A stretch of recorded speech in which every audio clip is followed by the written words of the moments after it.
Now, dealing with the subject of a victim having to confront the abuser, you know, of course, that the Royal Commission found that the Jehovah's Witness written policies and procedures should clearly state that it is not a requirement in cases of child sexual abuse the victim must confront her alleged abuser. You know that? Yes.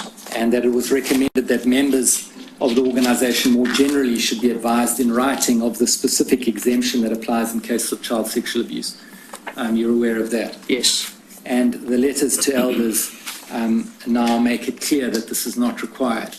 Is that right? That's correct. Paragraph 13. That's correct. Yes. And but not the service desk guidelines. Am I right? Or have I overlooked it? I'd have to just give me a moment. Thank you.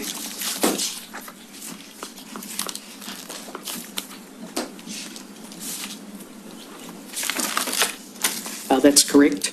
The August 1 letter is a wider audience. The August 1 letter is to all elders and obviously service desks. So there's quite a few examples of where the same items are not repeated in the service desk guidelines. All the service desks, by the way, and secretaries have those two items bound together because we read them together.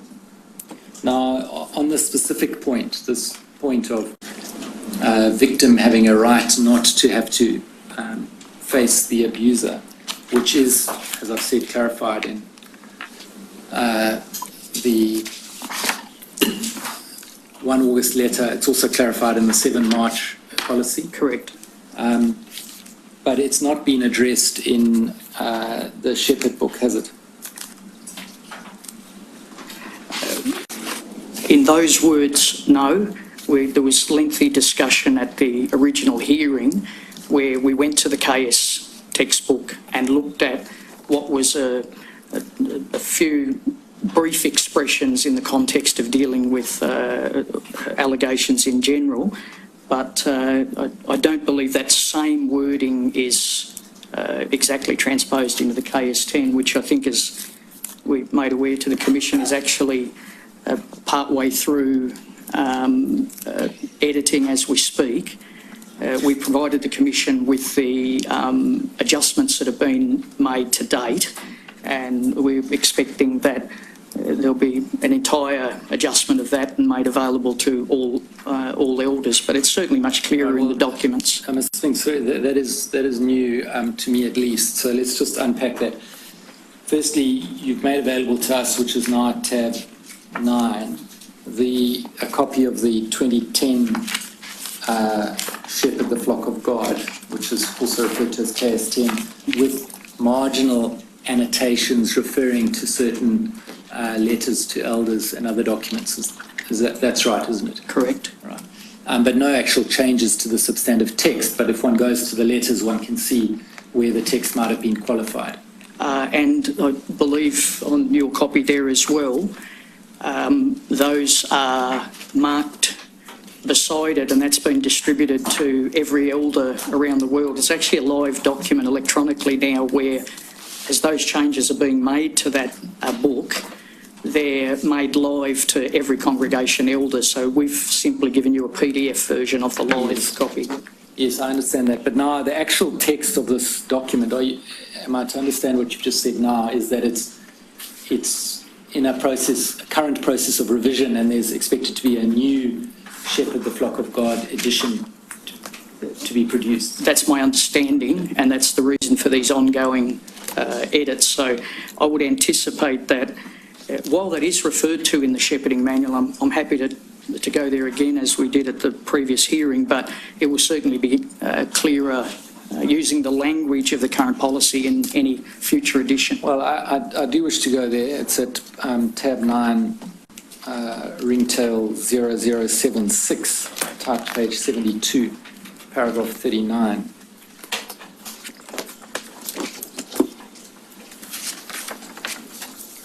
Now, accepting that this is not dealing specifically with child sexual abuse, it's dealing with serious sin generally, that's right, isn't it? That's correct. It says that under the heading, if the accused denies the accusation, the investigating elders should try to arrange a meeting with him and the accuser together. And then there's a note: if the accusation involves child sexual abuse and the victim is currently a minor, the elders should contact the branch office before arranging a meeting with the child and the alleged abuser. And that would then be to the service desk. That's correct. Yeah, and it's the service desk guidelines which, unlike the letter to elders, that don't have the position clearly stated that a victim has a right not to have to face her accuser. So the service desk guidelines are very clear on that. And if I could also, if I could just have one moment, please, Mr. Stewart.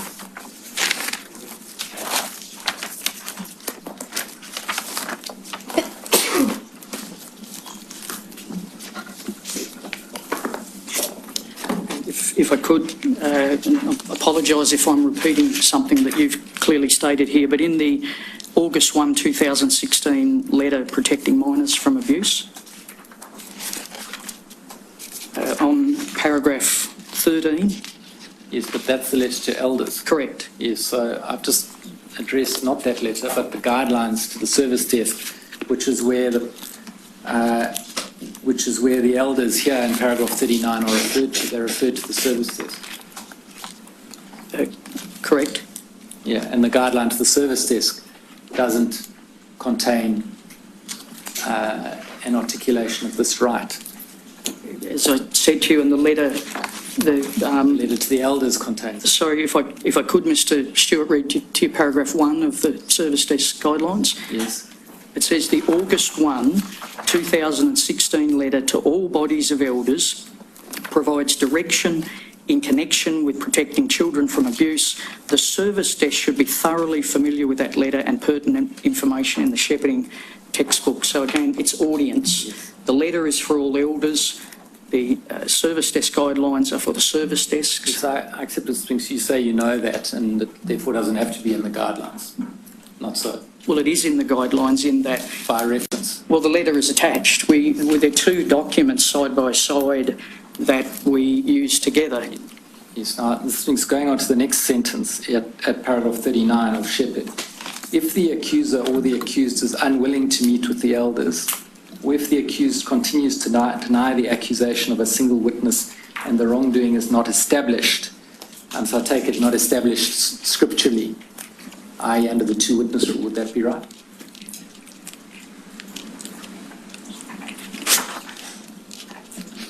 That's correct. The elders will leave matters in Jehovah's hands. So the result of that is this, isn't it? And I think it's stated in the recent policy document, that even if someone who's accused of child sexual abuse is convicted beyond a reasonable doubt by a criminal court, if the scriptural rule of evidence, the two-witness rule, is not met within the Jehovah's Witnesses' internal processes, then the matter is left in Jehovah's hands. That's, again, totally incorrect, and I apologise for being direct with it, Mr. Stewart, and I'm sure it's unintentional, but you are, and the transcript will show, we've had this lengthy discussion at the first hearing. If I could be permitted to say, that bracketed section, you've gone on and read the part after it, the bracketed section is inserted there to say, when it relates to child sexual abuse, contact the branch, end of bracket.